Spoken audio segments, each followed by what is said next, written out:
Je suis Séverine Roy-Dufroy, ostéopathe déo. Je suis installée à Ferrières sur le territoire de la CC4V depuis maintenant 15 ans.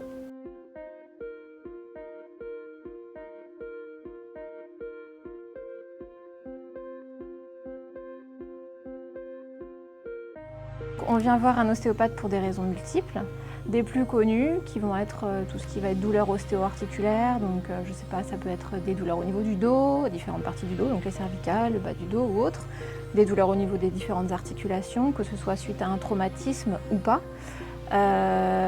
suite éventuellement à des douleurs liées à de l'arthrose ou à différentes pathologies. Ensuite, on peut aussi venir voir un ostéopathe pour tout ce qui est troubles digestifs, ça peut être un petit peu moins connu, des difficultés à digérer, que ce soit chez le nourrisson ou chez l'adulte même. Et on peut venir voir un ostéopathe également pour des douleurs au niveau du crâne, tout ce qui va être névralgique, céphalée, donc maux de tête.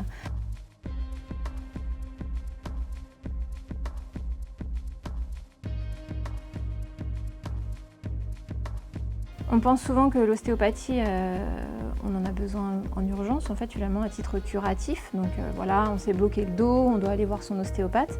Mais finalement, l'ostéopathie, c'est très à titre préventif aussi.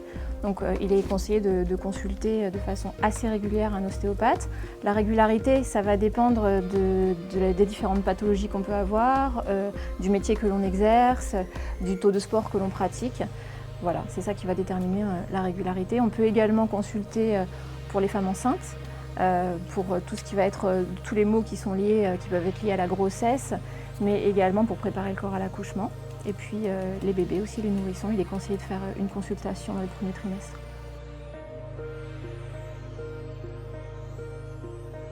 Je suis donc installée depuis 15 ans. Les 10 premières années, je les ai vouées à me perfectionner en fait, à l'ostéopathie en me faisant des formations exclusivement tournées vers l'ostéopathie. Et puis au fil des années, je me suis rendu compte qu'il y avait deux terrains complémentaires sur lesquels j'avais envie de proposer un petit peu plus à mes patients, tout en les guidant vers plus d'autonomie en fait. Et l'impact que les émotions peuvent avoir sur le corps et sur les différentes tensions physiques et la posture. En fait, je me suis rendu compte que sur ces deux terrains-là, j'étais peut-être pas assez efficace finalement et que je voulais apporter un peu plus à mes patients.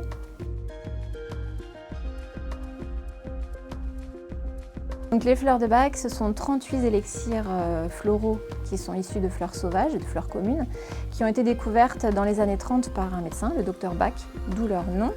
Elles ont une utilisation très simple et elles sont vouées à nous aider à mieux vivre avec nos émotions.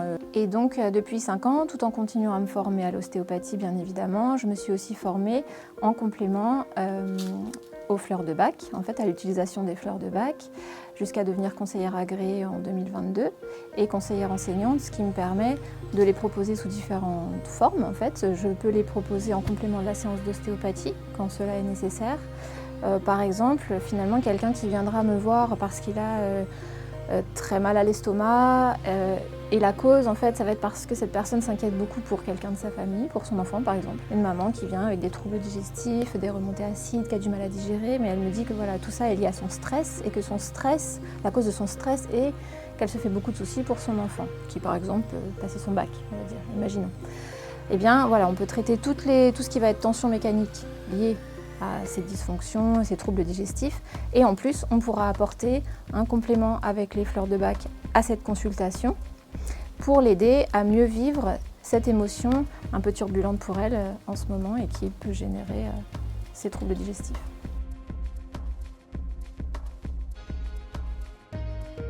Donc depuis quelques années également, je me forme à différentes approches qui touchent à la posture et je me suis arrêtée à l'antigymnastique parce que c'est vraiment l'approche qui se rapproche le plus de ce que je pratique moi au cabinet également, de ce que je recherche à faire avec mes patients, c'est-à-dire gagner en allongement musculaire pour qu'il y ait moins de contraintes au niveau des articulations, plus de souplesse, plus de mobilité au niveau du corps. Et c'est ce que propose également l'antigymnastique en fait, par des mouvements simples, assez ludique, mais également très précis et très ciblé, d'améliorer la souplesse musculaire, l'allongement des chaînes musculaires afin de gagner en confort et en bien-être au quotidien.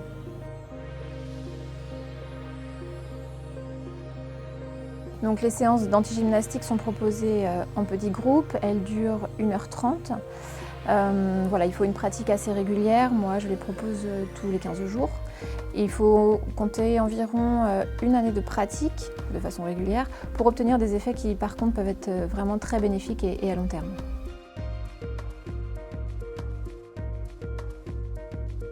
Alors je propose ces 3 approches de manière séparée ou je peux les coupler pour plus de complémentarité en fait, pour plus d'efficacité pour mes patients.